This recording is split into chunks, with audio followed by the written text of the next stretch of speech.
Wish me luck, wish me luck.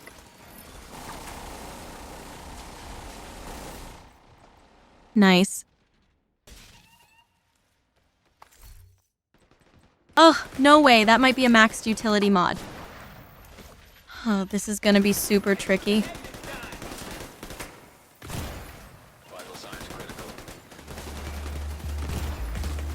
Oh, Jesus Christ, NPCs. Wait, did I get it? So let's see. Nice.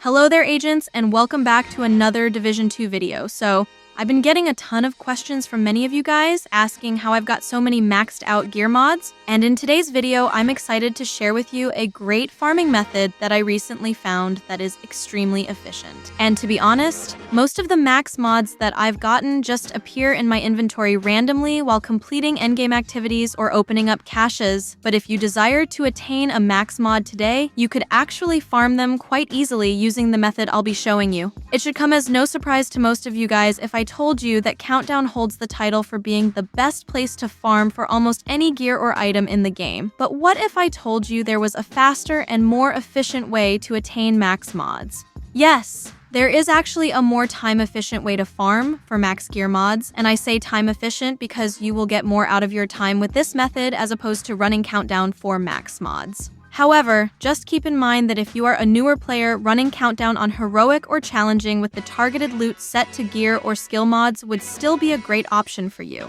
This is because you can also be leveling your expertise while you're at it, but if you just need max mods, then this method I'll be showing you is golden, and you will have a much higher chance of getting a max mod. So, with that being said, what we will be doing is farming the summit on the legendary difficulty mode, and that is because the legendary difficulty loot pool has a much higher chance of yielding god roll gear. Now, I know what you might be thinking at this point, like, Prajna, are you crazy? There is no way in hell I'm doing the summit on legendary difficulty, but no worries, I got you guys covered. Check this build out. This is a solo PvE skill damage build that is super viable for soloing legendary content. Just look at how fast the striker drone and turret are shredding the NPCs on screen. I'll get into the details of how this method works in just a minute while showing you some more gameplay footage as well. I just want to quickly mention that this is a skill damage build, not skill status effect, so if you have a similar build, make sure it's a skill damage build, and I'll tell you why that's important in a minute. But with this build, you can expect to clear through NPCs super easily. This build is extremely effective for farming high difficulty endgame content. Now, if you don't have any of the pieces for this build, you can easily farm them from Countdown. The tricky thing will be getting the exotic waveform holster, but luckily it can drop anywhere in game as it's in the general loot pool,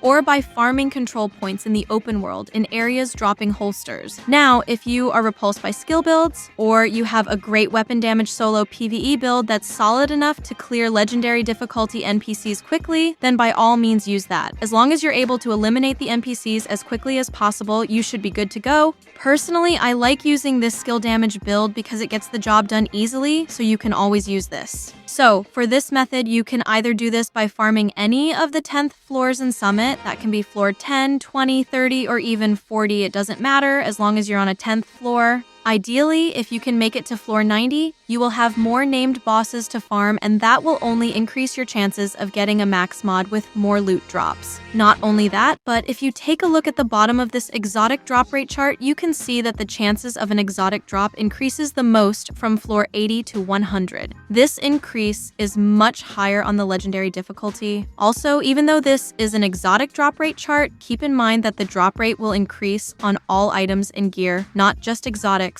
In addition to this, the percentage of higher attribute roll drops will be increased. And since we will be annihilating the NPCs super quickly with this skill build, why the hell not run this on legendary difficulty to increase our chances of getting better loot? So if it's your first time running Summit, or if you're just starting from the first floor, you can either set the difficulty to normal and reach any desired 10th floor you would like to do this on. This will just speed things up because it will take much longer reaching the 10th floors if you're running through it on the legendary difficulty. Once you reach that floor, let's say it's the 20th floor for example, you may then return to the lobby and set the difficulty to legendary.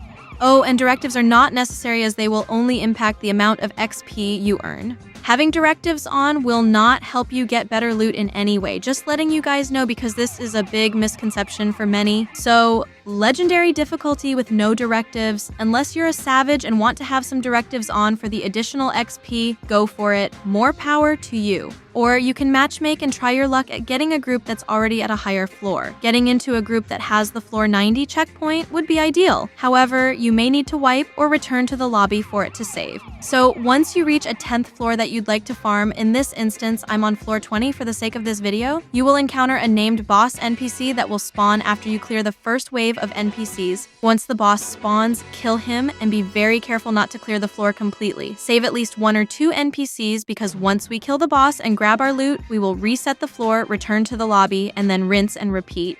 This is why I mentioned earlier that it would be better to use a skill damage build rather than a skill status effect build. This is because you may accidentally kill all the NPCs with your status effect damage. And this is what you do not want to do. If you accidentally clear the floor, you will lose the checkpoint and will have to reach the next 10th level floor. So be very mindful of that. But don't worry too much about accidentally clearing the floor completely because since we will be doing this on Legendary, there will be another wave of NPCs after the second wave with the boss. This also gives you a bit of time to grab your loot. Another thing to keep in mind is that as you return to lobby to reset the floor, the location may change each time. Some locations are a lot trickier than others, so just keep that in mind. And again, using a weapon damage DPS build is fine for this too, but as many of you guys know, legendary NPCs are next level. And you may have thought heroic was crazy, right? Well, I have some news for you, my fellow agent. Legendary is an entirely different ballgame, so you can't expect to Rambo your way through this one because the NPCs will humble you immediately. I personally find it a lot easier using a skill build for legendary difficulty, simply because of how aggressive the Black Tusk NPCs are. These NPCs will literally push you like there's no tomorrow. On legendary difficulty, the AI and behavior of NPCs are scaled to the absolute max. The drone operators basically spam UAV explosive drones. The grenadiers, on the other hand, will frequently bombard you with their grenade launchers, forcing you out of cover, and the warhounds run around in a crazed frenzy like they need a software update, all the while firing bullets everywhere and not reloading to save their life. Not to mention the increased intensity of the vulgar trash talking done by NPCs. Seriously, some of the things the NPCs blurt out are ridiculous. Everything is amplified, and there's just so much shit happening that it would be better to let your skills do all the work while you sit back and relax. One thing to keep in mind is that even though you may not get maxed mods every time you do this, you will still be getting gear with high attribute rolls. This is because the legendary loot pool is scaled higher. This method is also a great way to get the exotic Bighorn assault rifle, which is only attainable from the legendary loot pool. So there you have it, guys. This is Prajna, and if you made it to the end of the video, you are a gem and an amazing person. Like always, if you have any questions, please leave them down in the comment section. Take care, agents, and keep it cool, keep it classy. Peace out.